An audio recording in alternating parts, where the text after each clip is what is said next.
In this 25-minute module, I will discuss various aspects of airway physiology with particular reference to the neonatal respiratory tract. It begins with a description of the flow regime that prevails at the carina of the adult airway and compares that to the flow characteristics that pertain to the carina of the neonatal airway.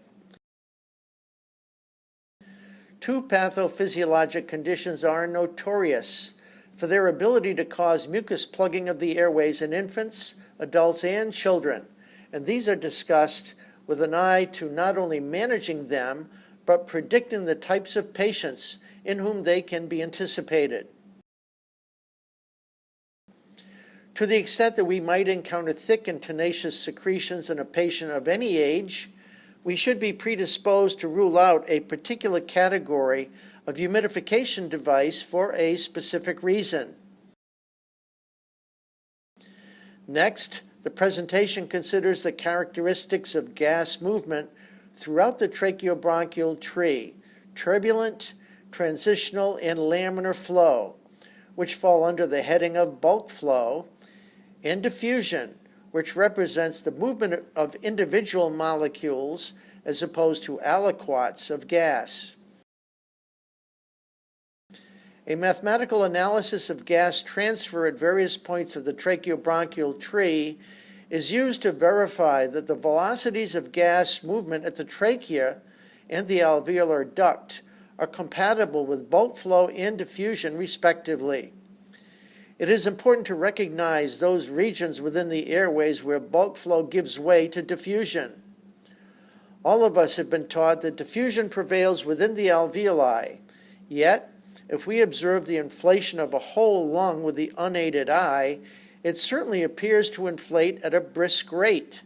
that fundamentally defies the concept of diffusion. How are we to reconcile the intellectual concept of diffusion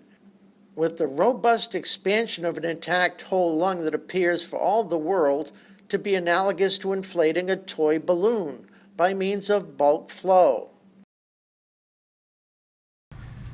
To demonstrate the mechanics of the system that we first described verbally,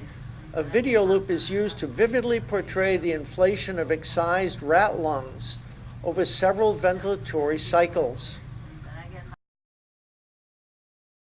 This is followed by a video loop of the lungs, thoracic cage, and tracheobronchial tree, shown singly and then in series by means of a computer wrap.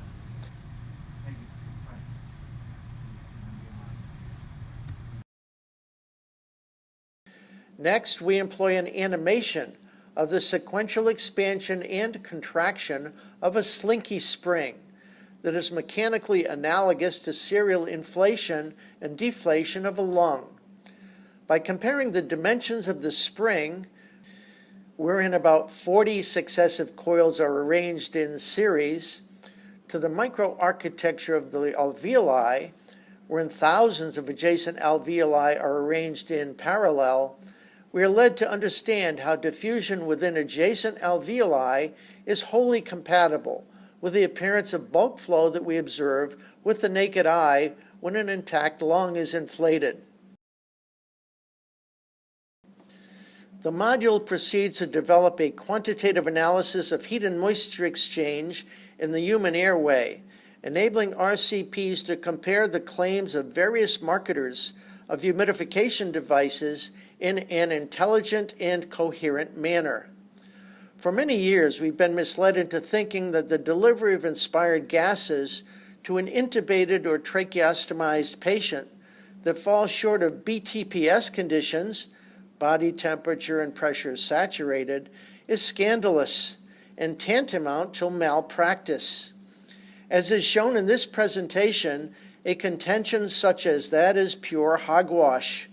insofar as the most efficient heat and moisture exchange the world has ever known, the intact upper airway operates under conditions that are substantially different than BTPS conditions. The presentation concludes with a detailed explanation of the microbiologic status of the upper and lower airways in infants, children, and adults.